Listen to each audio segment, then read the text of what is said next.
آپ لوگوں کو اپنے من میں ڈوبیے، جانگیے ہم میں سے آج کون ہے جو کہے میرا سینہ تو ہر ایک کے بارے میں صاف ہے۔ کہنے کو تو کہہ دیں گے لیکن عملاً ایسا نہیں ہوتا۔ دو سگے بھائی ہوتے ہیں، ایک بھائی بتاتا ہے یار میں نے 2-4 پلاٹ خرید لیے، اب دوسرے بیچارے کو نیند ہی نہیں آ رہی، میرے پاس بھی ہونے چاہیے، اس کے پاس کیوں آ گئے؟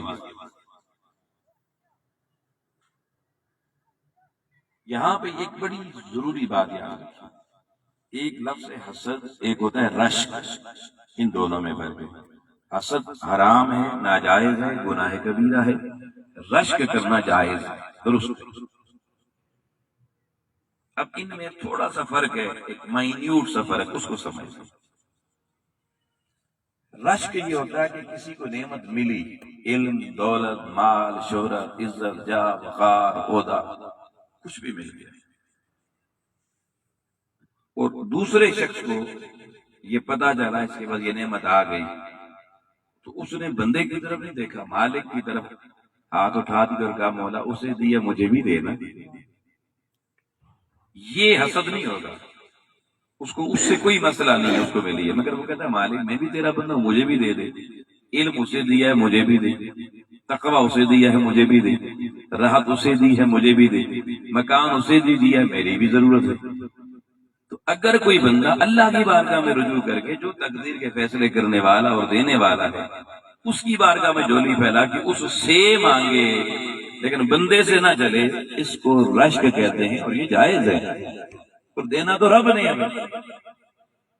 حسد بندے سے کر رہے ہیں، بندے نے تھوڑا ہی دینا ہے آپ کو، لیکن اتنا سا ذہن اپنا بندہ چینج کر لے، پوزیٹو کر لے کہ بھئی اسے ملا ہے میرے پاس بھی ہونا چاہیے، تو رب کے دروازے پر آپ بھی چلے جائیں، اور پھر اس بات کو تسلیم کریں کہ اللہ کی چاہت کے بغیر فیصلے نہیں ہوتے۔ اگر میرے لیے یہ نعمت بہتر ہوگی تو اللہ ضرور دے گا، نہیں ہوگی تو نہیں دے گا، اللہ کی رضا پہ تقدیر پہ راضی ہو جائے گی۔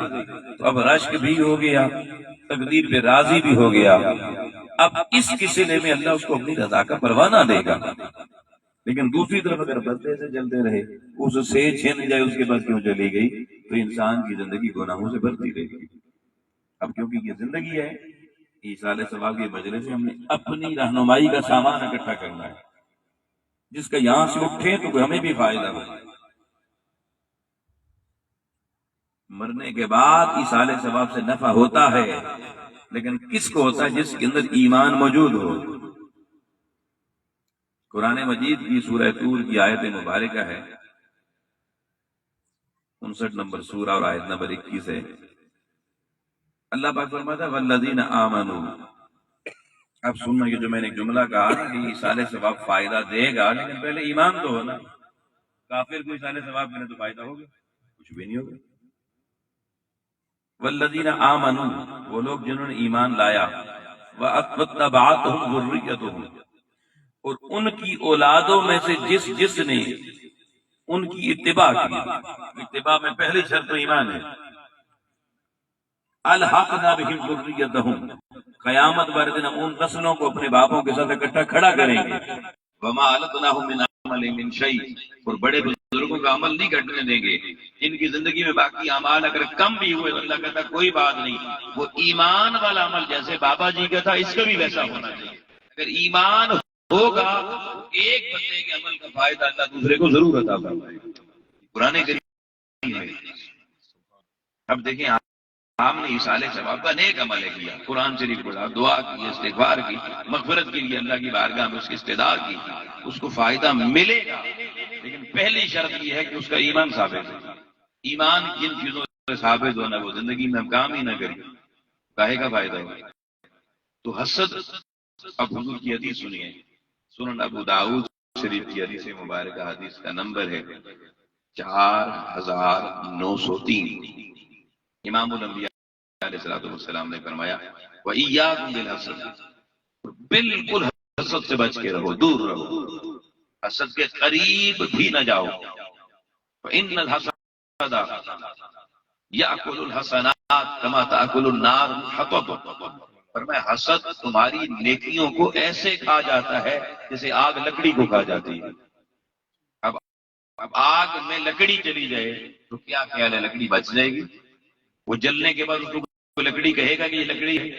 راکھ کہیں گے، اور راکھ کبھی لکڑی نہیں ہوئی۔ اللہ کی ذات فرمائی تیری نیکیاں بھی راکھ بن جائیں گی، کچھ بھی نہیں رہے گا، آگ کا ڈھیر بن جائیں گے اگر حسد رہے۔ دیکھیں اور بھی انسان گناہ کرتا ہے، لیکن یہ بڑا خطرناک گناہ ہے، جس قرآن مجید میں یہ واحد گناہ ہے کہ جس کے بارے میں قرآن حکیم نے صراحت کے ساتھ منع کیا، اور حدیث مصطفیٰ میں صراحت کے ساتھ کہا گیا یہ حسد تمہاری نیکیاں ایسے کھاتا ہے جیسے آگ لکڑی کو کھاتی ہے، اور ایک دوسری حدیث میں جیسے دیمک لکڑی کو کھاتی ہے، اور ایک تیسری حدیث میں جیسے گھاس کو آپ جنگل میں آگ لگاتے ساری گھاس جل جائے گی۔ یہ حضور علیہ السلام کی زبان کے جملے، یعنی کچھ بھی بچتا نہیں ہے۔ وہ جب نیکی بچے گی نہیں تو اللہ کی بارگاہ میں کون سا مولے؟ تو یہ کتنی خطرناک مرض ہے۔ یہ مرض بندے کی نیکیاں کھاتی ہے۔ جیسے کسی کو ٹی بی کا مرض ہو جائے نا، تو کہتے بندہ گیا جی کمزور ہوتا جا رہا، ٹی بی اس کو اندر سے کھاتی چلی جاتی ہے۔ کینسر لگ جائے تو کینسر دیمک کی طرح ہوتا ہے، کھا جاتا ہے بندے کو۔ ہر روز بندہ کمزور ہوتے ہوتے کہتے ہیں مہمان ہے چل دنوں کا، پتہ چل جاتا۔ حسد کی مرض جس کو لوگوں لگ گئی، سمجھ لے گیا، کھایا گیا، کچھ نہیں بچے گا۔ نہ حج بچیں گے، نہ عمرے بچیں گے، نہ نمازیں بچیں گی، نہ روزے بچیں گے، کچھ بھی نہیں۔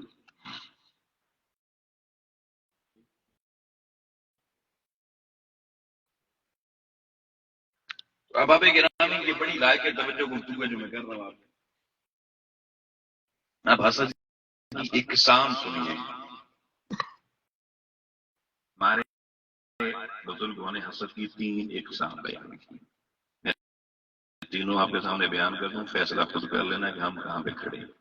حسد کی پہلی اقسام یہ ہے، پہلی قسم یہ ہے کہ کسی کے پاس نعمت دیکھی اللہ کی گئی اور بندہ جلنا شروع ہو گیا، ہائے اس کے پاس کیوں ہوئی، اور اس کے اندر یہ طلب پیدا ہو گئی یار کچھ نہ کچھ تو اس سے چھین لینا چاہیے، کوئی 2 مرلے تو قبضہ کر ہی لینا چاہیے، کچھ نہ کچھ تو اس کو پھکی ایسی دینی چاہیے کہ کچھ مجھے مل جائے، کچھ اس کے پاس رہے گا۔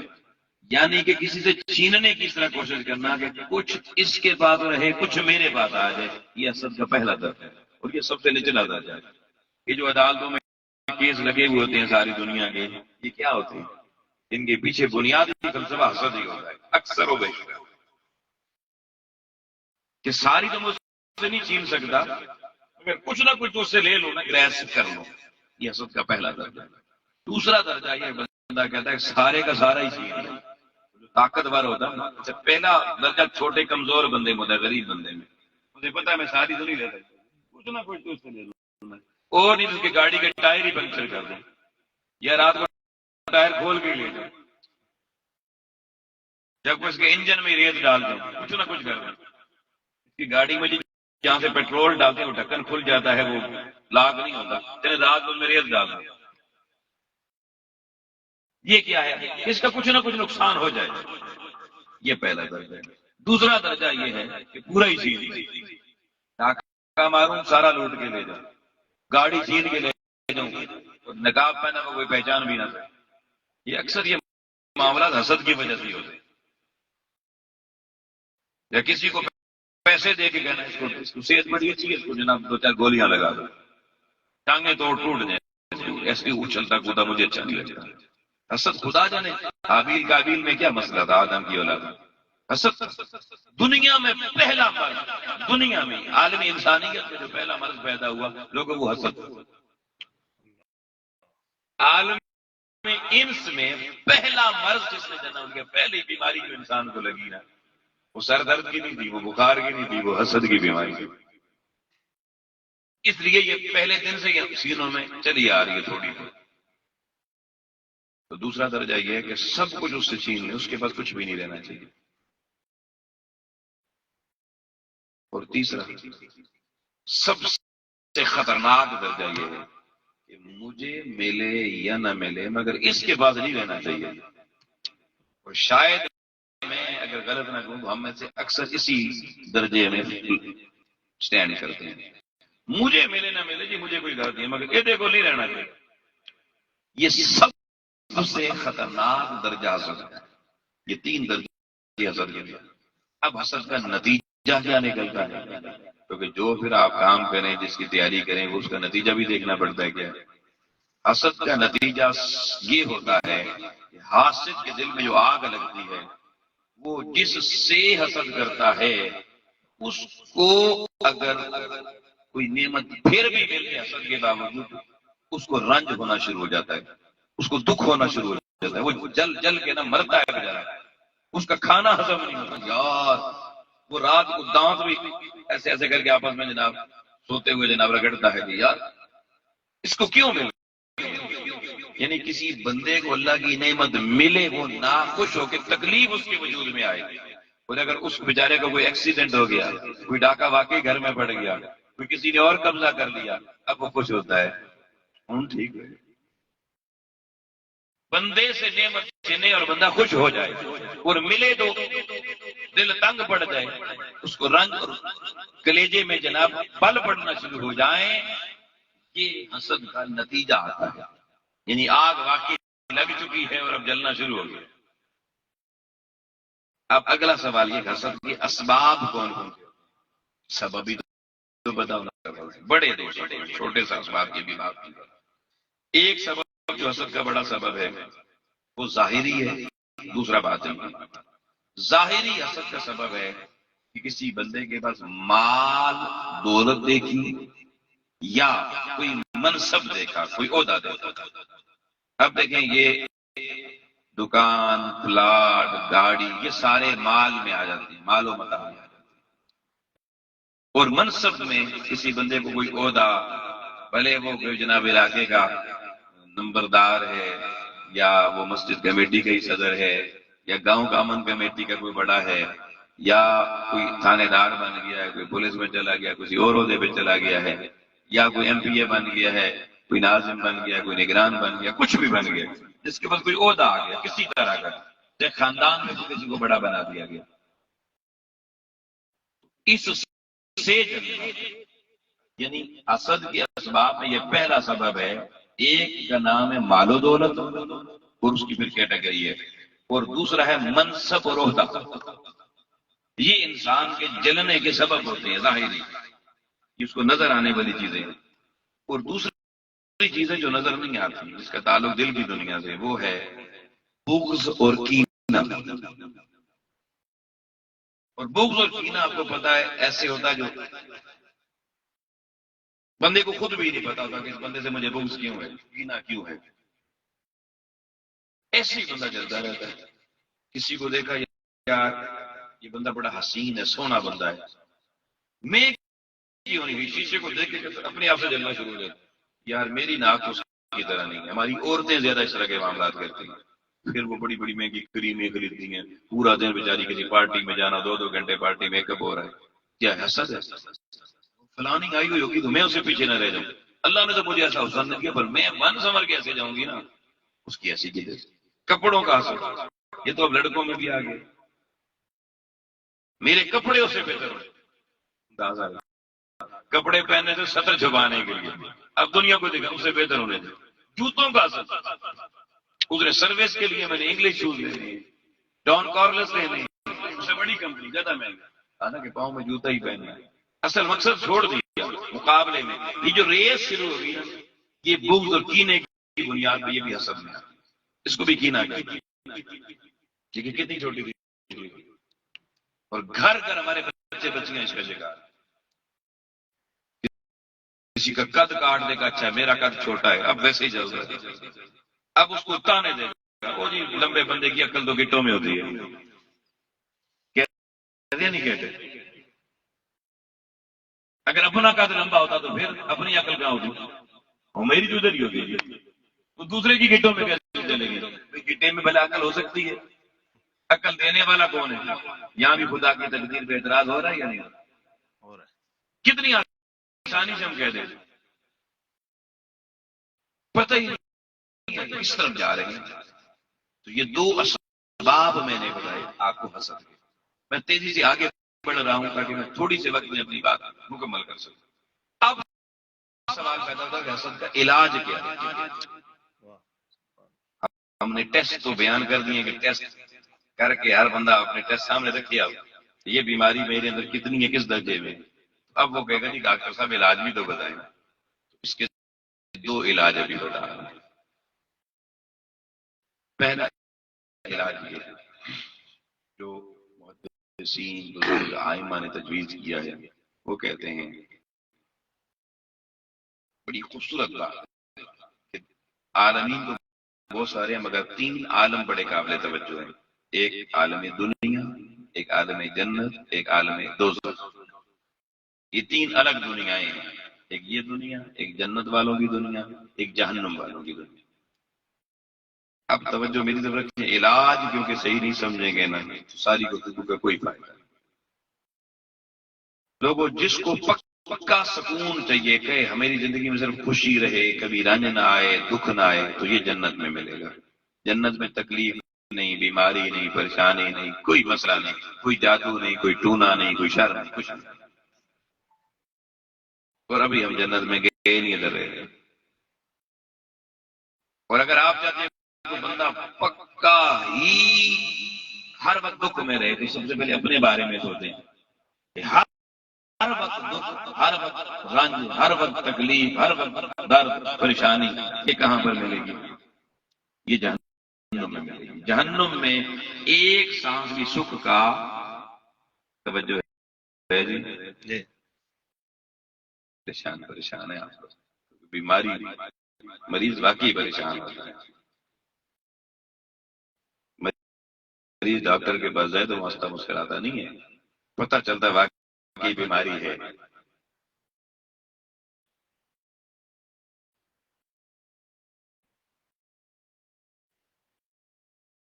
تو بھائی جنت میں کوئی درد تکلیف نہیں، اور جہنم میں کوئی آسودگی اور راحت کا سامان، کوئی ایک جھونکا بھی ٹھنڈی ہوا کا نہیں آتا جہنم میں. لیکن دنیا جس میں اور آپ رہ رہے ہیں اس میں اللہ نے دونوں چیزیں اکٹھی کر کے کمپوزٹ فارم میں یہاں پہ دے دی. ہر بندے کو اللہ نے کسی کو ایک نعمت، کسی کو دوسری نعمت، ہر بندے کو اللہ نے نعمتیں دی اور جدا جدا دی، لیکن ساری اکٹھی کر کے کسی ایک کو نہیں دی. یہ بڑی نقطے سمجھنے والی بات ہے کہ ہم مقصد پتہ نہیں کیوں کر رہے ہیں. ہو سکتا ہے جس سے آپ جل رہے ہیں اسے جو نعمت ملی اس سے بہتر نعمت اللہ نے آپ کو دی ہوئی ہے، مگر کیونکہ آپ نعمت دیکھنے کی عادی نہیں، اپنے آپ میں دوسرے کو دیکھ کے جلنے کی عادی ہے.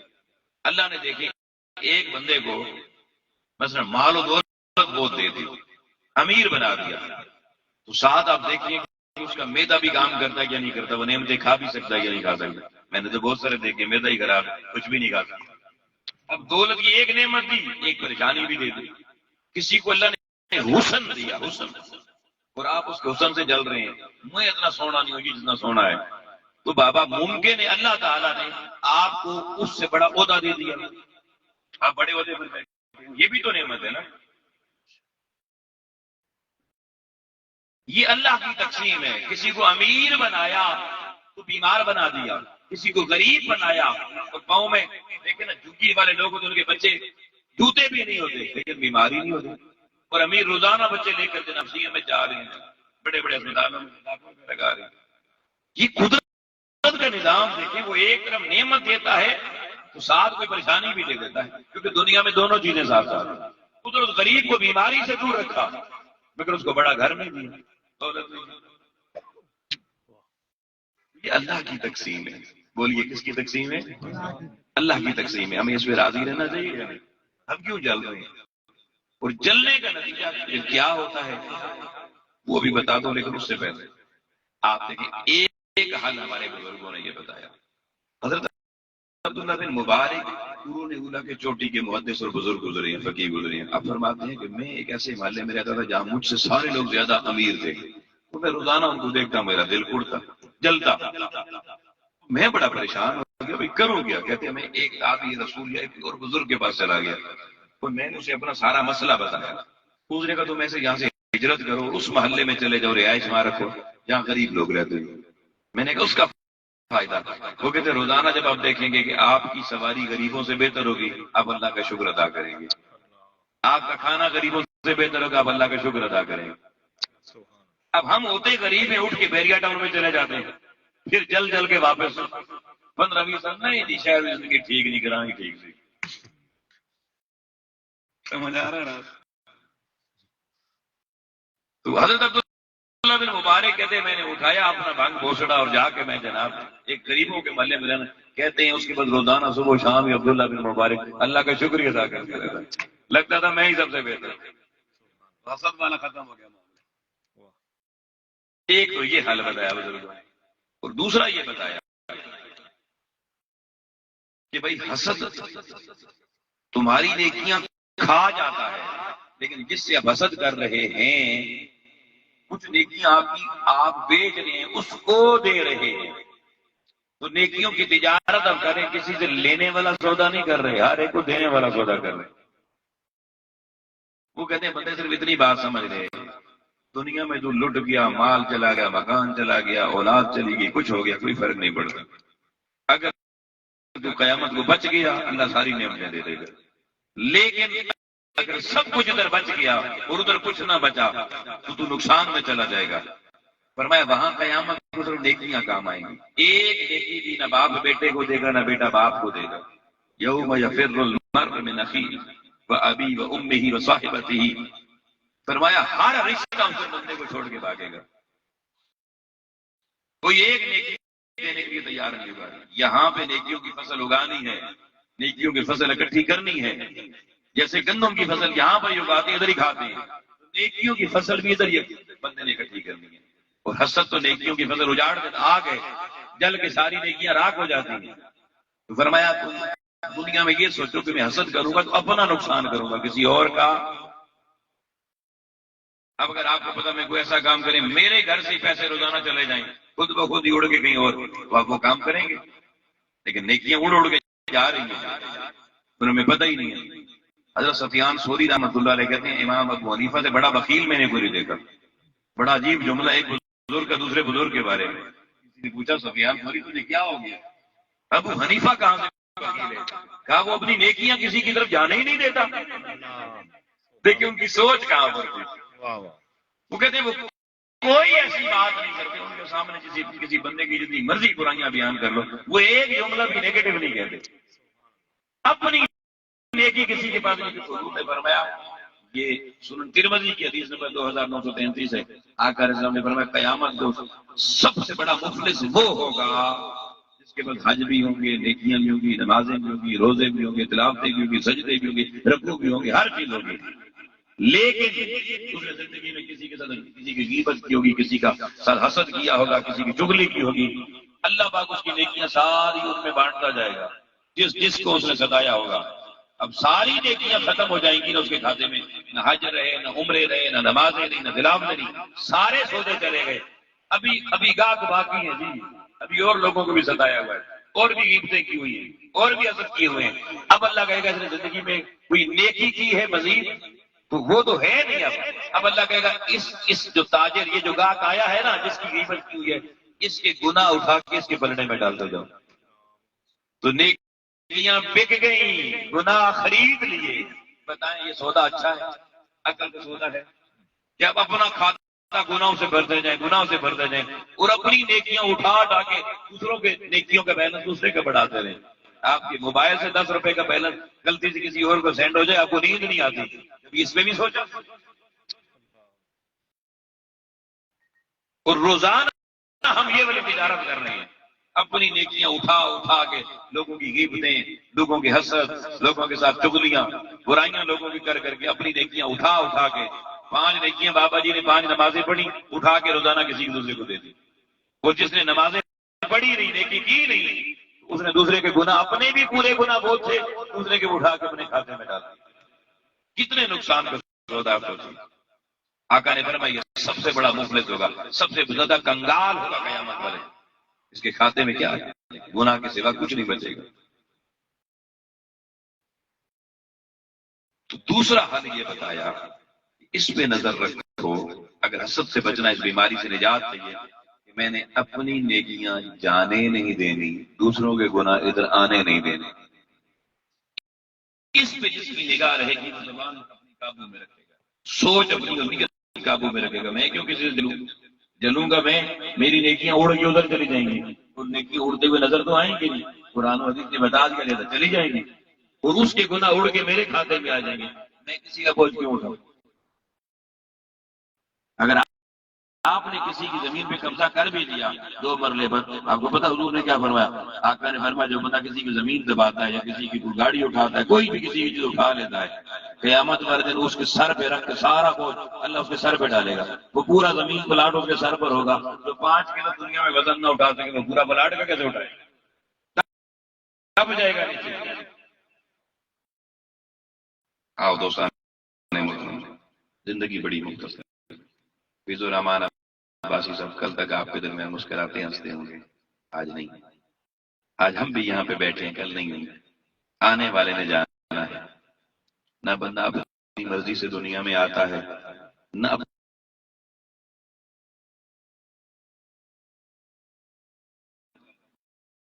بولیں گے. ایک بڑا لیسن ہے ہمارا، انٹری اور ایگزٹ پوائنٹ ہمارا لائف کا، کہ نہ بندہ اللہ سکھانا ہے بندے سوچ، نہ تو آیا اپنی مرضی سے ہے، نہ تو نے جانا اپنی مرضی سے ہے، تو یہاں رہتا اپنی مرضی سے کیوں؟ پیغام یہ جس کی مرضی سے آیا ہے، جس کی مرضی سے جانا ہے، سمجھ اس مسئلے کو، یہاں جتنا رہنا ہے اپنی مرضی سے نہیں، اسی رحمان کی مرضی سے رہنا. یہ زندگی اور یہ سبق ہے منہاج القرآن کا. یہ سبق ہے میرے استاد یہ محترم شیخ الاسلام ڈاکٹر محمد طاہر القادری کا، جو گلی گلی گھر گھر محلے والے پورے ملک میں پوری دنیا میں اس ادارے کے فاضلین جا کے لوگوں کو سکھا رہے ہیں. میں نے آپ کے سامنے قرآن کی آیت، حضور کی حدیث اور اس کے ذیل میں وہ باتیں جو میری اور آپ کی ضرورت ہے. اگر ہم آج اس نشست سے اٹھنے کے بعد ہم اپنے من میں ایک سودا پکا کر لیں، اس بیماری کا علاج ہر حال میں کریں گے، اپنے گھر میں بھی اس کا علاج بچے بچیوں کو، گھر والوں کو کروائیں گے، تو میں سمجھتا ہوں جہاں آپ کی زندگیوں میں نور آئے گا، وہاں فیض الرحمان عباسی صاحب کی روح کو اللہ پاک اور بڑے درجے دے گا کہ ان کے اشارے ثواب میں آنے والوں نے اپنی زندگیاں بھی بدل لی. یہ اکٹھے ہونے کا مقصد اگر ہمارا یہ نیک بند ہے، اچھا بند ہے، جس سے ہماری زندگیوں کو بھی اصلاح ہو اور جو دنیا سے چلا گیا اس کو بھی فائدہ. اللہ کہے گا